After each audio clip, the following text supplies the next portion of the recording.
दोस्तों इस दुनिया का सबसे अमीर शख्स या सबसे अमीर फैमिली कौन सी है? इलोन मस्क, आर्नोल्ड फैमिली या जेफ बेजोस? वेल जवाब है इन तीनों में से कोई नहीं। अब चलो दुखी मत हो, अगला सवाल सुनो और वो ये कि पूरे यूरोप में सबसे ताकतवर इंसान या फैमिली कौन सी है? अब जो लोग बहुत ज्यादा नहीं जानते वो इसके जवाब में आर्नोल्ड फैमिली का नाम लेंगे और जो जियोपॉलिटिक्स को थोड़ा स्टडी करते हैं वो इसके आंसर में नाम लेंगे उर्सुला वॉन डेर लियन का, जो इस समय यूरोपियन यूनियन की प्रेसिडेंट है। मगर मेरे दोस्त यहाँ ज्यादा दिमाग लगाने की जरूरत नहीं है क्योंकि आपने इन दोनों ही सवालों के जवाब गलत दिए हैं और इन दोनों सवालों के सही जवाब है the Wallenberg family. Now I know आप में से 90% लोगों ने कभी भी इस फैमिली का नाम तक नहीं सुना होगा, पर दोस्तों ये फैमिली इतनी ताकतवर है कि अगर ये अपनी पर आ जाए तो रातों रात यूरोप की राजनीति बदल सकते हैं, देशों की जीडीपी 2 मिनट में गिरा सकती है और दुनिया भर में जाने वाले 40% माल को किसी देश में जाने से रोक सकती है। अगर ये परिवार किसी कंट्री से खुन्नस खा गया ना तो लाखों लोग बेरोजगार हो जाएंगे और हो सकता है उस देश की अर्थव्यवस्था और उसका स्टॉक मार्केट बहुत तगड़ी तरीके से गिर भी जाए। इतनी ज्यादा पावर है इस फैमिली के पास में। लेकिन फिर भी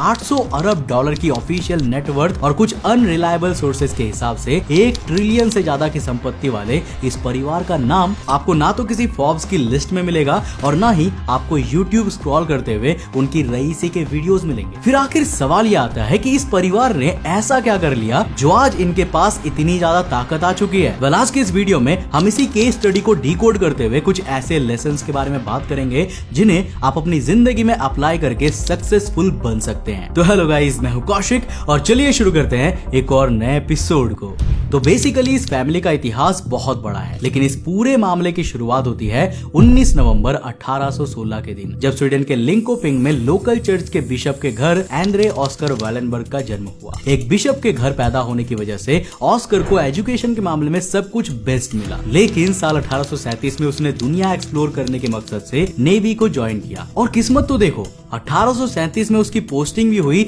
यूनाइटेड स्टेट्स ऑफ अमेरिका में। अब देखो बात क्या थी कि साल 1837 के उस दौर में अमेरिका के अंदर चल रहा था इनफेमस पैनिक ऑफ 1837, जो एक ऐसा फाइनेंशियल डिप्रेशन था जिसने पूरे अमेरिका को अपने जाल में फंसा लिया था। अब वैसे तो इसके बारे में बात करना एक लंबा टॉपिक है और इसके दसियों कारण भी थे, लेकिन इस फाइनेंशियल क्राइसिस के पीछे जो मेजर वजह थी वो ये थी कि साल 1834 के आसपास अमेरिका की इकोनॉमी बहुत तेजी से बूम कर रही थी। वहाँ एग्रीकल्चर बढ़ रहा था, कॉटन के दाम अमेरिका को बहुत प्रॉफिट्स दे रहे थे, बहुत ज्यादा जमीनें खरीदी जा रही थी, इंफ्रास्ट्रक्चर भी बिल्ड हो रहा था। लेकिन दिक्कत ये थी कि ये सब कुछ हो रहा था बैंक ऑफ इंग्लैंड के पैसों से। उस वक्त के अमेरिका का बैंकिंग सिस्टम काफी पेचीदा था, जो लोगों का पैसा रख तो रहा था, लेकिन जब बारी आती थी लोगों को लोन देने की तो वो काम वहाँ की बैंक्स डिमांड के स्केल पर एग्जीक्यूट कर ही नहीं पा रही थी। अब जब अमेरिका के बैंक्स लोन नहीं दे रहे थे तो बैंक ऑफ इंग्लैंड ने अमेरिकन को लोन देना शुरू कर दिया, जिस वजह से धीरे धीरे अमेरिका में बैंक ऑफ इंग्लैंड द्वारा दिया गया पैसा तो सर्कुलेट हो गया, जिसकी बदौलत वहाँ के कई सारे बिजनेस भी इसी बैंक पर डिपेंडेंट हो गए। लेकिन 2 सीजन की क्रॉप फेलियर और यूरोप में होने वाली क्राइसिस के कारण जब बैंक ऑफ इंग्लैंड ने अपना इन्वेस्टमेंट अमेरिका में बंद कर दिया और विड्रॉ करना शुरू कर दिया,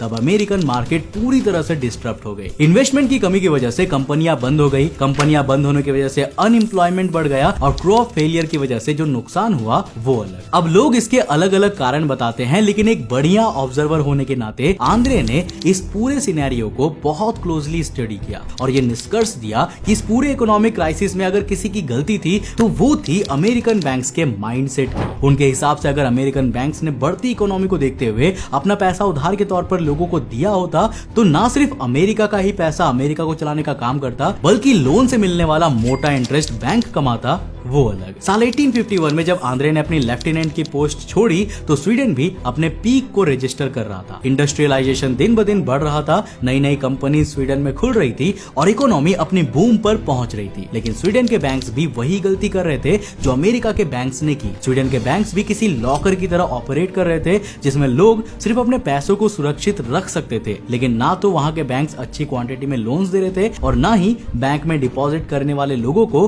कोई भी बेनिफिट मिल रहा था। अब अमेरिकन बैंकर्स की गलती को देखते हुए और स्वीडन के इकोसिस्टम को समझने के बाद साल 1856 में आंद्रे ने स्वीडन की कैपिटल स्टॉकहोम में शुरुआत करी Stockholms Enskilda bank, as known as SEB। अब जहाँ पहले लोग अपने पैसे उस बैंक में डिपॉजिट करे, ये इंश्योर करने के लिए आंद्रे ने ये अनाउंस किया कि जो कोई उनके बैंक में पैसा रखेगा उन्हें पैसा रखने के बदले बैंक इंटरेस्ट देगी। और जब लोगों ने ये सुना तो उन्होंने सोचा कि बैंक में पड़े पड़े तो उनके पैसे बिना किसी मेहनत के अपने आप बढ़ा करेंगे, और यही सोचकर ज्यादा से ज्यादा लोग अपने पैसे बढ़ाने के चक्कर में आंद्रे की बैंक में पैसे डिपॉजिट करने लगे। अब एक बार जब बैंक में अच्छा खासा पैसा आ गया तो आंद्रे ने स्वीडन में आसान शर्तों में ढेर सारा लोन बांटना शुरू कर दिया। स्वीडन की वो इकोनॉमी जहां लोग अपने बिजनेस को शुरू करने के लिए लोन के प्यासे बैठे हुए थे, उनकी नीड को फॉरेन बैंक की बजाय अपने बैंक से रिप्लेस करते हुए आंद्रे ने अपने बैंक को लोन देने का एक रिलायबल सोर्स बना लिया और 4% के ब्याज पे डिपॉजिटर्स का पैसा लेकर उसे 12% के ब्याज पर लोन लेने वालों को देने लगे, जिससे बीच का 8% ब्याज आंद्रे के जेब में जा रहा था। अब ये 4 और 12% का फिगर मैंने सिर्फ चीजों को आसान करने के लिए लिया है। Actual interest rate is unknown. अब देखते ही देखते एसईबी ने इतना तगड़ा मार्केट एक्वायर कर लिया कि स्वीडन के हर एक नागरिक का पैसा या तो एसईबी में डिपॉजिट था,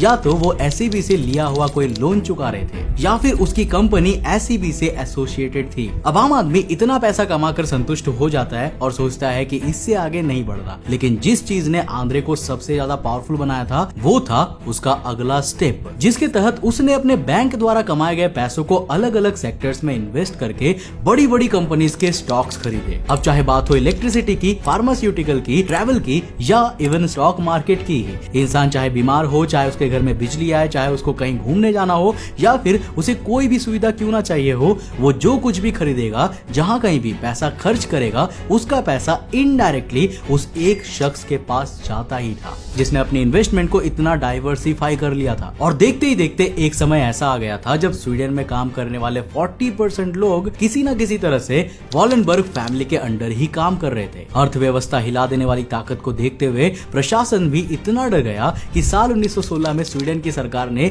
एक लेजिस्लेटिव बिल पास किया था, जिसके तहत उन्होंने रिस्ट्रिक्शंस लगा दी थी कि कोई भी बैंकिंग कंपनी दूसरे सेक्टर्स के स्टॉक्स को इजीली लॉन्ग टर्म बेसिस पर नहीं होल्ड कर पाएगी। लेकिन दिक्कतों में पड़ने के बजाय और सरकार से उलझने के बजाय आंद्रे ने एक नई कंपनी खोल ली जिसका नाम रखा इन्वेस्टर्स एबी। और चूंकि ये कंपनी मुनाफा ही इन्वेस्ट करके कमाती थी, इसीलिए इस पर किसी भी तरह की बाउंडेशन नहीं लगाई जा सकती थी कहीं पर भी इन्वेस्ट करने की। और इस कंपनी की क्रिएशन के बाद तो साम्राज्य ऐसा फैला कि वॉलेनबर्ग फैमिली आज NACDAQ तक में एक मेजर स्टेक होल्ड करती है। अब जनरली इतना पैसा कमाने वाले लोगों की अगली पीढ़ी उस संपदा को बेकार कर देती है, लेकिन आज ये फैमिली अपनी 5वीं पीढ़ी में पहुंच चुकी है और बहुत जल्द अपनी 6ठी जनरेशन में एंटर करने वाली है। फिर भी इसकी वेल्थ और इसकी पावर हर दशक में और बढ़ती ही चली जा रही है। इसके पीछे 2 बहुत ही इंपॉर्टेंट लेसन्स हैं जो एक बढ़िया लीडर बनने के लिए बहुत जरूरी भी है। देखो, सबसे पहले तो वॉलेनबर्ग फैमिली में सारी पावर किसी एक को नहीं दी जाती है, सब में पावर को इक्वली डिस्ट्रीब्यूट किया जाता है और सारे फैसले सहमति से लिए जाते हैं, जिस वजह से कभी भी किसी मेंबर के बीच पावर को लेकर मेजर डिस्प्यूट नहीं होता है जो कि डिस्ट्रक्शन की कारण बने। अब दूसरी चीज ये है कि इस फैमिली में हर किसी को रिप्रेजेंटेटिव पावर देने से पहले कम से कम 10 साल तक उस कंपनी में निचली पोस्ट पर काम करना ही पड़ता है, जहाँ किसी एम्प्लॉय की तरह ही उसे मेहनत करनी पड़ती है और कंपनी के ऑपरेशंस को समझना पड़ता है। अब 10 साल जब कोई व्यक्ति एक एम्प्लॉय की तरह किसी कंपनी में रहेगा तो उसे ये आइडिया लग ही जाता है कि आखिर उस कंपनी के एम्प्लॉय में कौन कौन सी दिक्कतों का सामना करना पड़ रहा है और वो किस तरह से अपने ऑपरेशंस को बेटर और सिंप्लीफाई कर सकते हैं, जिस वजह से ना सिर्फ उसका कस्टमर खुश रहे बल्कि उस कंपनी के कर्मचारी भी उसके मैनेजमेंट से एग्री करे। बाकी इस पीरियड में कंपनी के ऑपरेशन से रिलेटेड जो छोटी छोटी डिटेल्स परिवार के वंशजों से पता चलती है, उससे ये लोग आगे आने वाले समय में एक एक्सपीरियंस लीडर बनके और अच्छे से कंपनी को सही दिशा पर ले जाने के लिए तैयार रहते हैं, जिससे सबका भला किया जा सके। Now moral of the story is कि आपको एक मालिक बनने से पहले एक नौकर बनकर चीजों को एक्सपीरियंस करना चाहिए और एक ऐसा माहौल बनाकर रखना चाहिए